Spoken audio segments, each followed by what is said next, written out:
director Diplomatura Internacional, Nueva Agenda del Autismo en la UCA, director Diplomatura en Prácticas Inclusivas en Trastorno del Espectro Autista en Flaxo. Doctor, muchísimas gracias. Muchas gracias.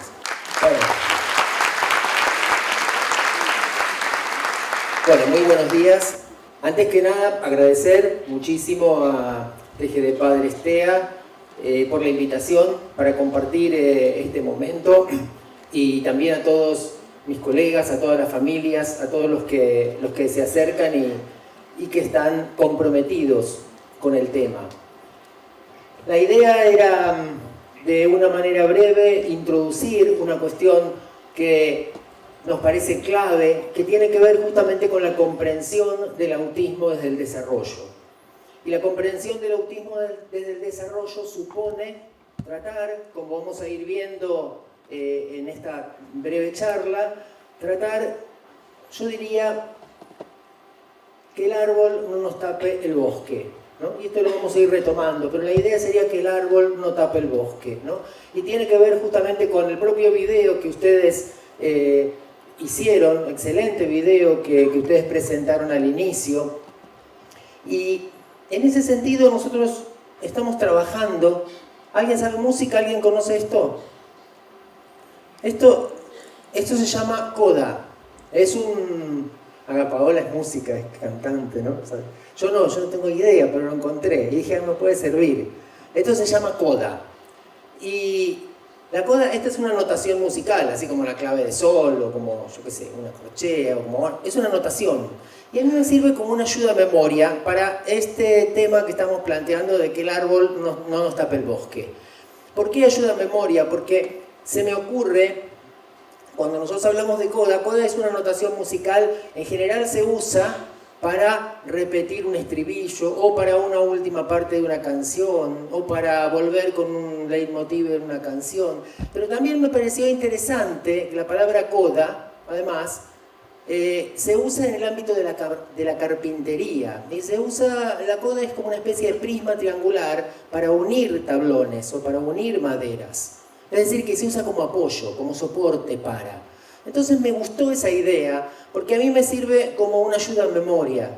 Y al que no sabe de notación musical, por ahí, según la generación y según los gustos, algunos me dicen, pero también es el disco de Led Zeppelin, sí, coda. Entonces nosotros, ¿por qué buscamos ese acrónimo?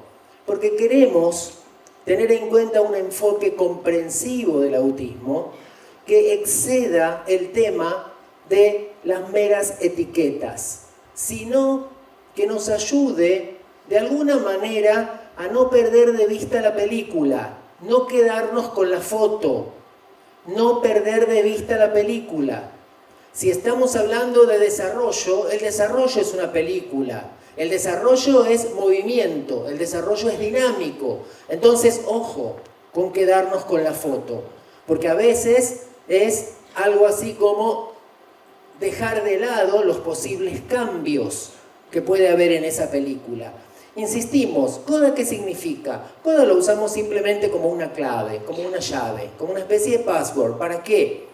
Para entender que para comprender el autismo tenemos que recurrir al menos, digo al menos, tal vez haya más variables, pero al menos a estas variables: los contextos, que es nuestra CO de coda, el desarrollo, la dimensionalidad, por eso decimos coda con doble D, y los apoyos.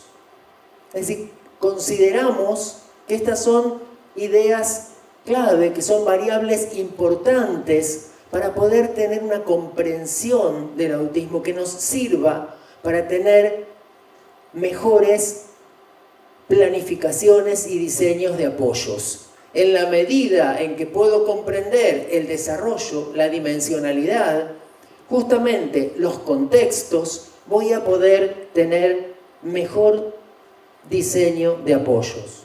Vamos a avanzar un poquito. ¿Se entiende hasta acá lo que estamos planteando? Entonces, simplemente que nosotros decimos, bueno, mira, necesitamos algunas llaves. ¿Con qué nos empezamos a encontrar? Con que la categoría diagnóstica ya no es una llave tan específica. ¿Y a qué me refiero con eso? Yo no sé si lo puse acá. Nosotros en autismos estamos planteando ya hace tiempo con muchos autores, muchos investigadores, justamente ese plural de autismo. Este tema de que el autismo justamente es plural, es diverso. Nos extraña mucho porque encontramos muchas diferencias dentro de un mismo paraguas diagnóstico, dentro de una misma etiqueta diagnóstica. Entonces, por eso decíamos antes, como que las etiquetas no sean el árbol que nos tapa el bosque. Es decir, sabemos que no hay un solo tipo de autismo, sabemos que hay personas singulares, personas muy distintas entre sí, y nosotros usamos un ejemplo que es un poco esquemático, pero cualquiera que está en el ámbito lo puede entender, y el que no está en el ámbito creo que también puede entender de qué hablamos. Y es cuando, por ejemplo, comentamos la diferencia entre comunicación, lenguaje y habla. Y decimos, por ejemplo, que conocemos a Juanpi, a Sofía, a Diego, a Julieta, y nos encontramos, por ejemplo, con que Juanpi habla y se comunica. Y se comunica y habla con un lenguaje correcto, incluso puede usar una muy buena sintaxis, gramaticalmente muy adecuada. Y entonces encontramos también que Sofi se comunica pero no habla. Se comunica a través de pictogramas, se comunica a través de gestos, se comunica a través de fotografías, pero le cuesta mucho el lenguaje verbal. Diego no habla ni se comunica, tiene muchas dificultades en el área, y Julieta habla, y a veces habla mucho, pero con muy poca función comunicativa. ¿Qué quiere decir eso? Como ustedes saben, que aparecen muchas ecolalias, y a veces son frases largas que repite, pero no con una función comunicativa. En la actualidad esto incluso lo discutiríamos, porque se está estudiando cada vez más la funcionalidad de la ecolalia. Incluso aquello que pensamos que no comunica, probablemente esté comunicando ansiedad, ¿no? Pero acá estamos hablando de la intencionalidad comunicativa. Cuando alguien quiere decir, dame un vaso de agua. O sea, la intención de comunicar a través de algún signo, de algún significante, y en ese contexto intersubjetivo. ¿Por qué ponemos a Juanpi, a Sofía, a Diego, Julieta? Que pueden ser cualquiera de nuestros hijos, cualquiera de nuestros pacientes, cualquiera de nuestros alumnos. Porque los 4 chicos tienen una etiqueta diagnóstica de autismo. Ahora, son muy diferentes entre sí y usamos el campo de la comunicación y el lenguaje justamente para entender cómo, teniendo esa etiqueta diagnóstica, bueno, ¿y ahora qué hago? Porque en realidad, ¿cómo puede ser que sean tan diferentes y tengan la misma etiqueta diagnóstica? Y la idea justamente no es que prescindamos de los diagnósticos, no es esa la idea. Pero la idea es que es muy importante tener un diagnóstico para comprender, pero el diagnóstico no tiene que estar descontextualizado del enfoque CODA. Es decir, el diagnóstico no tiene que estar descontextualizado, de entender los contextos, entender el desarrollo y la dimensionalidad del desarrollo para brindar los apoyos necesarios. Por eso insistimos, en ese sentido, en que evidentemente, si hablamos de esa pluralidad, vamos a pasar esta,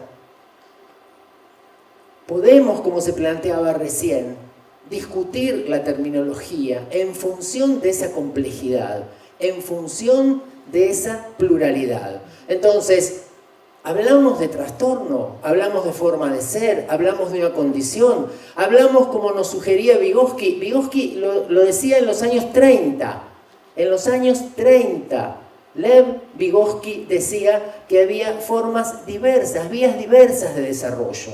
No hablaba de una teleología del desarrollo, es decir, que vos vas desde acá, de bebé, y vas a llegar hasta allá, hasta el pensamiento hipotético deductivo, ¿no? Decía, bueno, hay distintas vías, y esas vías ¿con qué tienen que ver? Tienen que ver con las distintas trayectorias de desarrollo, tienen que ver con las culturas, tienen que ver con la intervención familiar, con la intervención educativa, es decir, que el desarrollo puede seguir diferentes vías, y la idea, repito, una idea muy antigua ya, pero muy nueva, si se quiere, en algunos contextos todavía, de Vygotsky, es justamente una idea de diversidad en función de que el desarrollo puede seguir diferentes vías.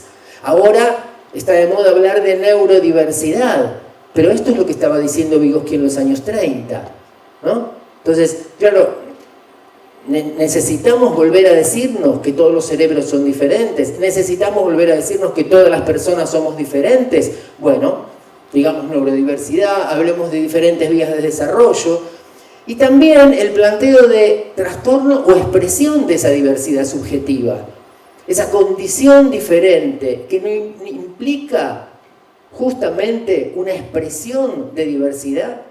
¿Por qué tanto miedo a la diferencia? ¿Por qué todo tiene que ser uniforme e igual? Incluso la etiqueta diagnóstica. Ay, no, me dijeron que tiene autismo, pero mirá qué bien que hace tal cosa. O mirá cómo se vincula, y si se vincula tan bien, entonces voy a sospechar. ¿Por qué? Porque es un poco ese temor a esa diversidad, a convivir con esa diversidad. En este campo tendríamos que decir que lo común es la diversidad. Y por eso nos asombramos frente a estos desafíos del desarrollo que todos tenemos, pero en particular que cada uno de los niños tiene y niñas, porque justamente nos siguen asombrando, porque muestran unas capacidades en unas áreas, otras capacidades diferentes en otras. Y es interesante porque si nosotros planteamos, bueno, ¿qué pasa en los manuales? Bueno, justamente cuando decimos que los manuales se vienen peleando con la realidad, ustedes saben que los manuales internacionales, hace unos años, nos hablaban de trastornos profundos del desarrollo. Y hoy sabemos que no son profundos, o en muy pocos casos, afortunadamente, son, entre comillas, profundos. Entonces, ¿por qué vamos a decir profundos? Además de trastornos. No solo trastornos, sino profundo. Entonces, acá hay una cuestión clave. Cuando decimos que hay esta lucha en relación con las categorías de los manuales, porque después aparece otra etiqueta, que es trastornos generalizados del desarrollo. Generalizado. Está mal en todo, es generalizado. Tu problema es generalizado. Hoy sabemos que eso tampoco es así. Afortunadamente también se van cambiando las etiquetas, pero lo que tenemos que saber es que las etiquetas diagnósticas son artefactos culturales. ¿Qué quiere decir? Son inventos de la cultura. No nos tenemos que casar con ellas. Nos tienen que ayudar a comprender fenómenos, pero sabiendo que son inventos de la cultura. Y esos inventos van cambiando en la medida que se investiga más, se investiga mejor, se conoce más, se conoce mejor, y por eso cambian los manuales. CIE 9, CIE 10, CIE 11, DSM 4, DSM 5, vendrá un DSM 6, etcétera, etcétera. ¿Por qué? Porque las cosas, pero la idea es que podamos comprender mejor, que podamos comprender mejor. No tenemos mucho tiempo, pero sí quería hacer mención a un querido amigo y maestro con el que nos formamos en el área de terapia cognitiva posracionalista, que fue un italiano, Vittorio Guidano, un profesor de psicopatología de la Universidad de Roma, que tenía ideas muy interesantes en esta idea de pensar no en función de una enfermedad o de patologizar las conductas o el funcionamiento humano, sino justamente de unos continuos dimensionales que iban de formas más flexibles, abstractas e integradas, a unas formas más rígidas, más concretas, menos integradas. ¿Qué quiero decir? Miren, les doy un ejemplo muy concreto. En Estados Unidos, además de esas clasificaciones, hay subclasificaciones, ¿no? Que acá también se usan. Por ejemplo, para el TOC, trastorno obsesivo compulsivo, hay una subclasificación que es checkers, chequeadores. Vos vas y decís, a ver si cerré el gas, ponele. Una vez. Saludás al perro, buscas la llave, ¿dónde había dejado la llave? Cerré el gas 2 veces. A chequear. Pero si nosotros seguimos este esquema de Guidano, en realidad uno podría decir, mira, hoy chequeé 3 veces el gas. Ese es un problema en sí mismo, estoy enfermo, es una patología. Ojo, ¿qué va a decir Guidano acá? Vean en qué medida ese síntoma se convierte en disfuncional para la vida de la persona. Porque si no es disfuncional, ¿qué sería disfuncional? Tengo que chequear 42 veces. Entonces llego tarde a mi trabajo, llego tarde a la cita o llego tarde a la reunión con mis amigos, lo van a tomar a mal, me quedaré sin amigos, sin citas, a veces sin trabajo. Es decir, estoy exagerando, pero lo que quiero decir es, realmente el problema es cuando es disfuncional. A Pablito le encanta ir y volver. Mira, va y vuelve, corre para acá y viene para acá, corre, va y vuelve. Y eso lo hace las 24 horas, no, un rato, pero no me gusta que lo haga, porque si él disfruta. ¿Es disfuncional corretear? Sería disfuncional corretear todo el día, ¿no? Veía una mamá, Mónica, de Paraguay, que me decía, súper sabia, y me decía, yo a mi hijo lo dejo autistear un rato de vez en cuando. Porque feliz, va, viene, corre, ¿no? O sea, yo ahora me estoy moviendo, y si me dicen que tengo que dar esto sentadito ahí paralizado, la verdad que me costaría mucho. Si a alguien le molesta, bueno, pero lo mismo. O sea, el tema no es patologizar cualquier conducta. El tema es ver en qué medida se convierte en disfuncional, ¿no? Y entonces, estas ideas de Vittorio son importantes para nuestro marco, para entender justamente esta idea de tener en cuenta contextos, desarrollo, dimensionalidad y apoyos. Si avanzamos un poco históricamente, esto voy a ser muy breve porque podríamos dar una tarde entera con cada uno de estos puntos, pero esta idea de la dimensionalidad es una idea que aparece, en realidad ya aparece en los textos de Asperger. El doctor Hans Asperger en el 44 ya empieza a escribir esto de, él habla de un abanico de posibilidades y de diferencias en los mismos sujetos. Las que podríamos decir, terminan de oficializar en este campo son Lorna Wynne y Judith Gould a fines de los 70, cuando ellas hablan de la dimensionalidad. Y es muy interesante porque ellas mismas dicen, en un testimonio posterior y bastante más reciente, dicen, y bueno, los humanos somos como obsesivos de las etiquetas, pero nosotros estamos arrepentidas de haber puesto la etiqueta, porque estábamos pensando más en las dimensiones. Estábamos pensando más en un continuo, ¿no? Como decimos, en un arco iris. Y en el arco iris es muy difícil definir dónde termina el color clarito y empieza el otro color. ¿Cómo son los espectros de color? Y a eso se refieren cuando dicen espectro autista o continuo autista. Es muy difícil dar con el contorno, con el borde. Pero a muchos seres humanos eso nos vuelve locos. Necesitamos las cajitas. Necesitamos, a ver, el punto de corte. ¿Dónde está el punto de corte? Fíjense, no me quiero extender por ahí, pero fíjense la gran revelación entre DSM-4, TR y DSM-5. Bueno, no vamos a hablar más de síndrome de Asperger, vamos a hablar de TEA nivel 1. ¿Por qué? Porque autismo Asperger, decían, tenemos problemas con el punto de corte. De acá para allá, ¿dónde empiezan unos, dónde terminan otros? Estoy siendo un poco simplista, pero ¿y qué pasa entre TEA de nivel 1 y TEA de nivel 2? ¿Cuál es el punto de corte? Tampoco se sabe. Entonces, ahí me acuerdo de un biólogo brillante, Stephen Gould, que decía, los seres humanos muchas veces, decían los taxonomistas, los que hacen muchas clasificaciones, confunden la invención de un nombre con la solución de un problema. Una cosa es inventar un nombre. Bueno, ahora barramos con el síndrome de Asperger, ponemos TEA nivel 1. ¿Solucionamos el problema desde el punto de vista nosológico? No.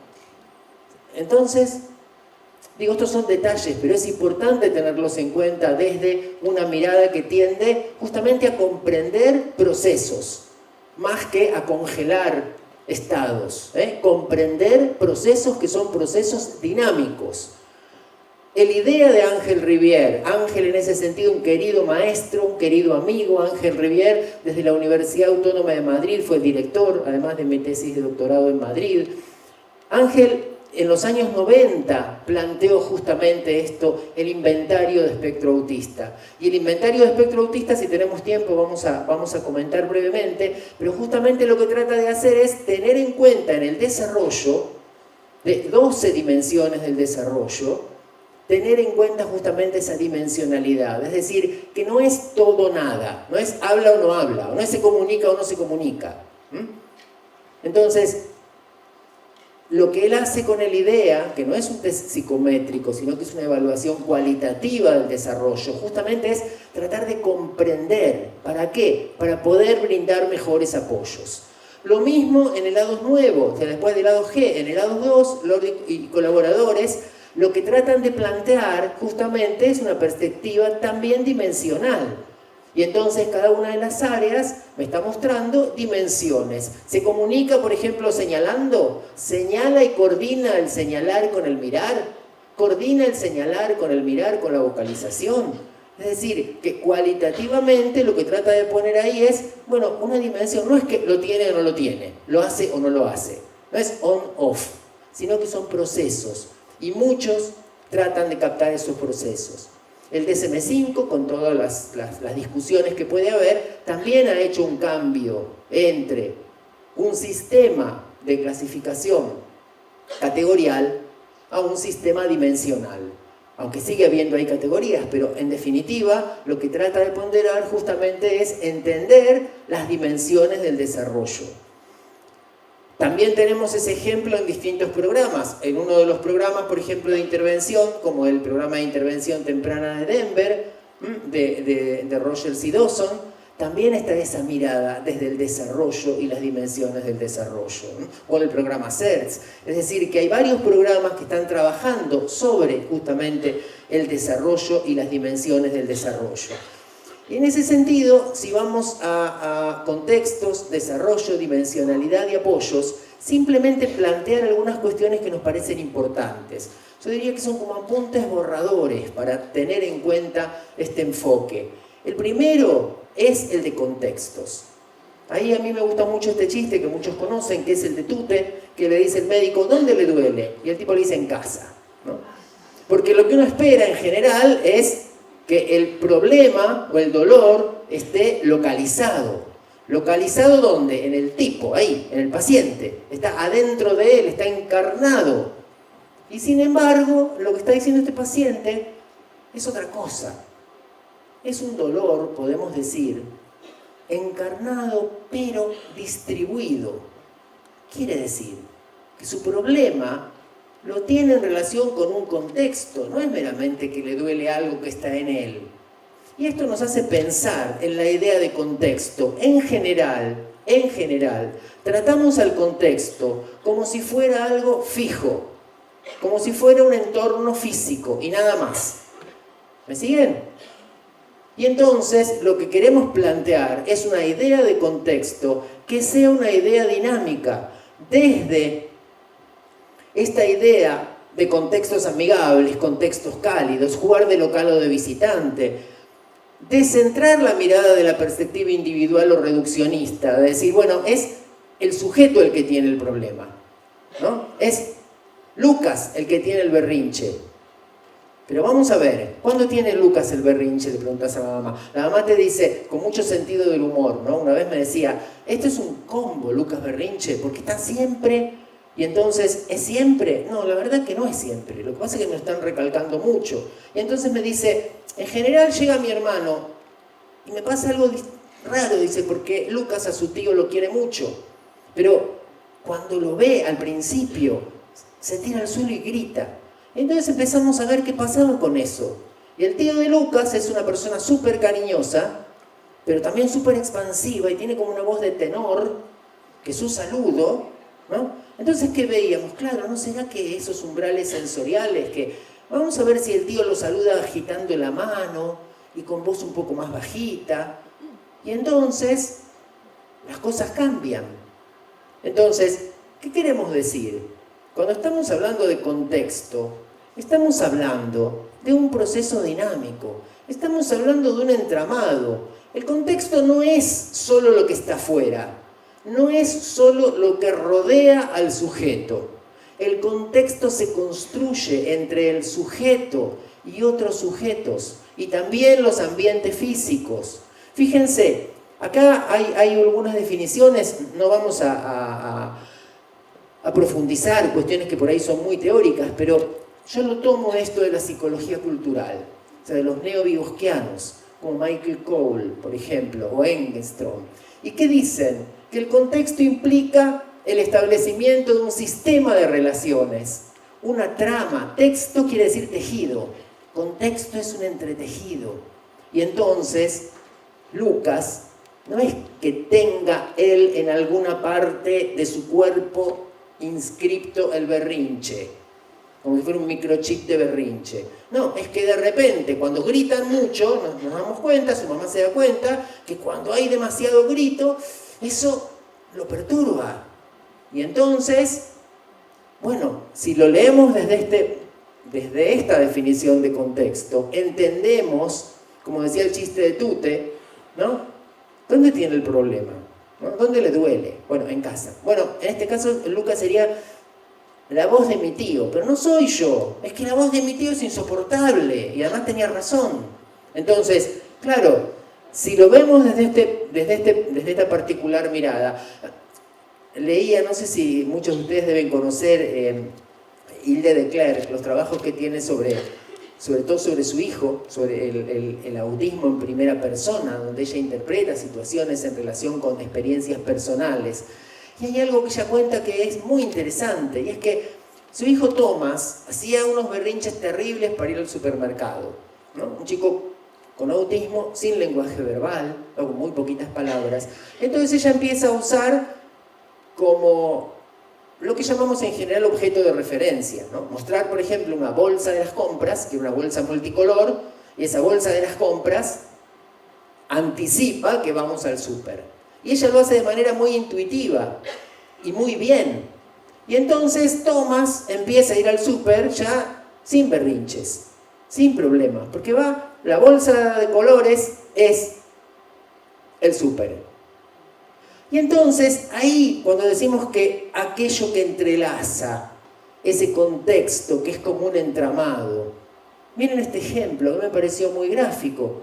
Su papá lo tiene que llevar al súper y le pregunta a su mamá, no la veía, le pregunta por teléfono, mira, a la tarde vamos al súper, pero no sé si tomas porque por ahí es un berrinche. No, le dice la mamá, vos mostrale la bolsa que vas a ver que ahora ya...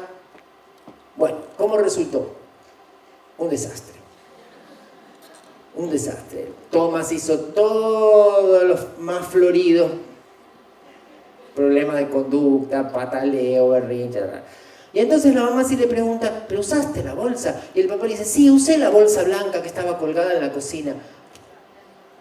No, la mamá se da cuenta. La bolsa blanca es la que usamos para ir a la pileta. Entonces fíjense qué interesante, ¿el problema es de Thomas o nada más que de Thomas? No, es que vos le estás diciendo, vamos a la pileta y lo llevas al supermercado. Alta traición. A mí eso no me lo hacen. O espero que no me lo hagan. A cualquiera le daría bronca. Entonces, ¿por qué decimos esto del tejido? Porque justamente ese contexto, bolsa de colores, entreteje el contexto supermercado. La bolsa blanca entreteje el contexto pileta. Y eso tenemos que empezar a entenderlo. No es... Y hay otra cosa que es importante, que no sé si nos va a dar tiempo de plantear acá. No sé si nos va a dar tiempo, pero creo que lo puse por acá. Cuando hablamos de la ecología del desarrollo humano, ahí esa palabra experimenta. Eso es muy importante, porque en esta idea que tenemos de desarrollo, por lo menos en nuestra idea de desarrollo, en la mía en particular, estamos pensando el desarrollo desde el punto de vista psicogenético, estamos pensando el desarrollo desde el punto de vista socioconstructivista, donde el sujeto realmente es un sujeto activo. Y entonces, no es solamente cómo es el contexto, cómo es el ambiente. Cuando decimos que se entreteje, es porque hay varios que tejen. No es que ese nene o esa nena, simplemente, como si fueran tablas rasas, ¿sí? Aceptan, entienden lo que vos haces afuera y ya está, eso es el contexto. No, cuidado, cuidado. Cuidado porque ahí caemos a veces en algunos problemas. Vamos a ver, vamos a hacer un contexto súper silencioso. Para algunos chicos el súper silencio es pesadillesco. Ojo, Y entonces necesitan música, y algunos necesitan ponerse auriculares y escuchar música, necesitan un mínimo estímulo, no tanto silencio. ¿Me siguen lo que quiero decir? Por ahí lo que para Javi es un estímulo maravilloso, para otro es un sobreestímulo, un estímulo pobre o un estímulo aversivo. Por eso no es solamente cuál es el estímulo, es cómo el sujeto lo experimenta. No es simplemente armar un escenario y un ambiente externo. El contexto está vivo. El contexto está vivo. Esto no es muy científico, pero está vivo. ¿Qué quiero decir? Que el contexto va a depender de la interacción entre los sujetos. Va a depender de cómo cada uno experimenta esas situaciones. Por eso nosotros hacemos mucho énfasis en pasar de la tercera persona a la primera persona. ¿Qué quiere decir eso? La frase que se usa en los movimientos de derechos civiles, sociales, que ustedes conocen, nada sobre nosotros sin nosotros. Si lo pasamos eso a una perspectiva de intervención clínica, educativa, eso es lo que se está haciendo en los últimos años, justamente, cuando decimos, bueno, escuchemos a las familias, escuchemos a las personas con autismo, a ver las que pueden manifestarse o cómo pueden manifestarse, qué nos dicen, cómo lo dicen, qué sienten, por qué a la primera persona. Porque si no, pensamos que el mundo ideal o el ambiente ideal es X. Entonces, ¿qué hacemos? Bueno, vamos a ir a un aula donde vaciamos todo pintado de blanco, no hay ningún estímulo, parece un hospicio. Y por ahí, Javi está feliz ahí, pero Lucas, no, es un agobio para Lucas, todo ese blanco, sin ningún objeto, sin ningún afiche, sin ningún nada. ¿Entienden lo que quiero decir? Hay que tener cuidado, porque cuando nosotros estamos planteando justamente en centrarnos en la persona, no sé cómo estoy de tiempo. Preparé para toda la tarde, me parece. Perdón, vamos a ver por dónde seguimos.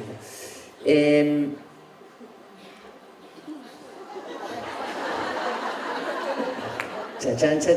Cuando nosotros, vuelvo arriba después, vuelvo arriba. Cuando nosotros planteamos centrarnos en la persona, esta es una foto que me regaló Javier Tamarit, que muchos deben conocer, ¿conocen?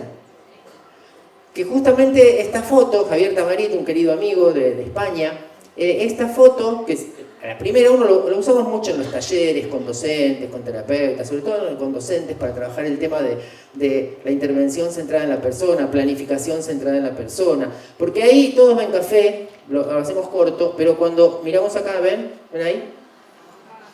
Ahí se ve un rostro humano, ¿no? Y el tema justamente que ya comenzamos a hablar está vinculado con esto. Cuando hablamos de los contextos y que están vivos y que son interactivos, para poder entender cómo brindar los mejores apoyos, justamente no nos estamos centrando en los programas. Porque el programa por ahí te dice eso, que la habitación esté vacía, que la habitación esté silenciosa, que la habitación esté no sé qué, que no sé qué, que no... Bueno, por ahí ese programa es muy bueno para Joaco, pero es una porquería para Florencia, que le gustan otras cosas. Entonces, si nos centramos en los programas, estamos perdidos. Si nos centramos en la patología, estamos perdidos. Si nos centramos en las etiquetas diagnósticas, estamos perdidos. ¿Por qué? Porque veíamos la diferencia recién entre Juanpi, Sofía. Si solo me baso en la etiqueta autismo, ¿y qué programa voy a usar? ¿Qué intervención voy a tener? Claro, la idea, si lo pensamos desde acá, la idea, que también es muy conocido de Maslow, ¿no? Si tu única herramienta es un martillo, tendés a tratar como cada problema como si fuera un clavo. Es decir, la idea justamente es tener en cuenta esta perspectiva de no centrarnos en los programas, no centrarnos en la etiqueta diagnóstica, centrarnos en la persona. Y para centrarnos en la persona, que no es un mero eslogan, porque centrarnos en las personas, ¿qué significa? Significa centrarnos en sus contextos, sus creencias, su cultura, las creencias de la familia, el contexto familiar.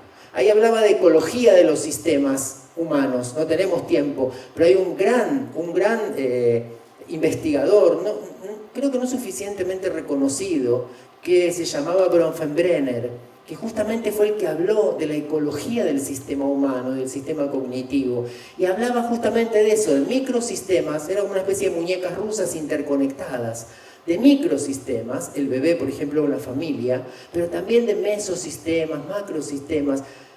Porque no es lo mismo un contexto sociocultural más vulnerable o un contexto de pobreza. Y no es lo mismo, entonces, cómo afectar ese microsistema, sistemas más amplios, ¿no es cierto? Entonces, en ese sentido, cuando decimos, bueno, ¿qué programa utilizamos? No pongamos el carro delante de los caballos. Es decir, no es qué programa utilizamos como si los programas fueran prêt-à-porter, ¿no? Que tenés el programa, entonces le das el mismo programa. Hay que desconfiar, yo creo, de las instituciones que trabajan, que se casan con un programa y le quieren vender el mismo programa a todos los chicos o a todas las familias. ¿Por qué? Porque el programa que puede ser muy bueno para unos, por ahí no es tan bueno para otros.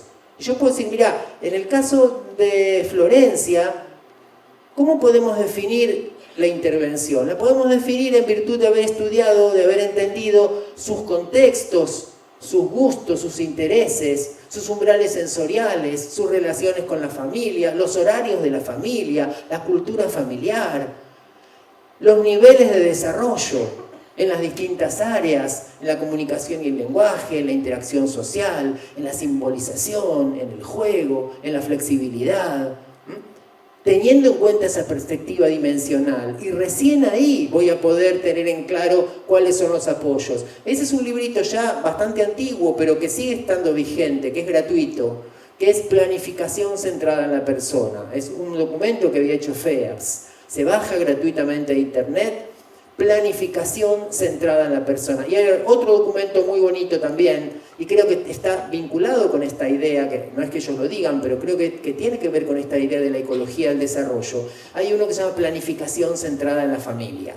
¿Por qué? Porque yo no voy a descontextualizar la persona del contexto familiar, ¿no? Tienen que ir, no sé, a la fono, sí, pero si la fonoaudióloga vive a 400 kilómetros, ¿cómo hacen? Es decir, esto es muy importante tenerlo en cuenta. Entonces, en ese sentido, planteamos esta idea de las ayudas, y sí es importante, si vamos a la A de los apoyos, sí es importante tener en cuenta que todos en algún momento de la vida necesitamos ayudas, que los apoyos pueden ir cambiando.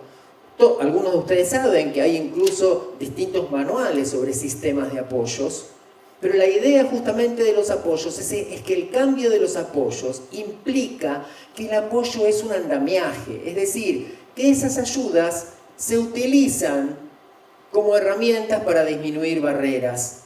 Que las ayudas pueden ser distintos dispositivos. Ahora tenemos un montón de dispositivos además técnicos, tenemos procesos didácticos, tenemos distintos tipos de programas, pero siempre en definitiva las ayudas son personas. Nuestra unidad de análisis, ahí en los contextos que decíamos que se entretejen, están vinculadas con la intersubjetividad, Por eso decimos, si pensamos en esa categoría de andamiaje de Brunner, por eso muchas veces usamos este dibujo, que es justamente, mirá, el ayudante de cocina acá puede tener las mejores intenciones, puede tener el mejor compromiso, puede estar súper entusiasmado, pero si usa la herramienta equivocada, ahí un exprimidor de naranjas para romper huevos, si usa la herramienta equivocada lo va a hacer muy mal. Y para no usar la herramienta equivocada, no es que tengo que tener 400 certificaciones en 400.000 programas distintos. Lo que tengo que entender es a la persona y su desarrollo, qué es lo que necesita, cuáles son los intereses, qué le gusta, ¿no? Cuáles son sus mayores desafíos, cuáles son las barreras que se van construyendo en esos contextos. Entonces, el andamiaje en ese sentido tiene unas características que es importante tenerlas en cuenta, que es audible y visible. El apoyo se ve, se escucha, y ahí hay todo lo que sabemos, agendas, pictogramas. ¿Para qué? Para construir contextos amigables, o al menos tratar de construirlos. Decíamos que no depende solamente de nosotros, depende de la interacción con el otro, que al otro le guste, que el otro se sienta cómodo, que el otro se sienta acogido en ese contexto. Audible y visible quiere decir que es un dispositivo práctico, ajustable a los niveles de competencias, ajustable a los niveles de desarrollo. Para eso necesito tener en cuenta no solamente el desarrollo, como decíamos antes, sino las dimensiones del desarrollo. Por ejemplo, hablamos de teoría de la mente. Hay autores que hablan de ceguera mental. Ese es un error conceptual. Ceguera mental, ¿qué quiere decir? Que no tenés ni idea de las capacidades mentalistas, que sos ciego mentalmente. Ojo, no. Tenemos que verlo como un continuo dimensional. ¿Hay problemas en teoría de la mente? Sí. ¿Hay problemas en comprender emociones, atribuir emociones? Sí. Pero no es un problema todo o nada. Hay chicos que pueden comprender emociones. Hay chicos incluso un poquito más sutiles y que ya están usando palabras con mayor picardía. Están empezando a hacer algunas cosas parecidas al engaño a veces. La vez pasada una nena en la escuela había escrito algo, había que hacer una autocorrección. Entonces había escrito algo y había que autocorregirse y ponerse bien o mal. Ya se dio cuenta que estaba mal, entonces lo borró y lo puso bien. Y después se puso bien. La maestra integradora sentía que estaba pecando. Pero yo le decía, no digas nada, porque ese es un logro. Nunca, nunca. Claro, nosotros brindamos cuando los chicos nos engañan o nos mienten, en nuestro contexto, digamos. Pero claro, en general no es así, los papás con los hijos, ¿no? O con los alumnos, o con pacientes. Pero, ¿qué estamos viendo ahí? Justamente esa perspectiva dimensional. Por eso no es que sea ceguera mental, en todo caso miopía mental o ambliopía mental. Es decir, hay una dificultad, sí, pero lo tenemos que ver en esa dimensionalidad del desarrollo. Y por otra parte, ¿qué es temporal? Temporal. Los andamiajes son temporales. ¿Qué quiere decir? Que en la medida de lo posible se van retirando. Porque lo que tiene que ganar cada persona, cada sujeto es autonomía. La mayor que pueda, el mayor nivel de autonomía posible. Si nunca lo dejo de ayudar, o sea, aunque sea retirar lo mínimo que se puede retirar. Y esto hacerlo de manera planificada, no dejarlo sin red, sino de manera planificada. Y ahora sí voy a poner los últimos, porque creo que ya me debo estar súper pasado. Que no es este.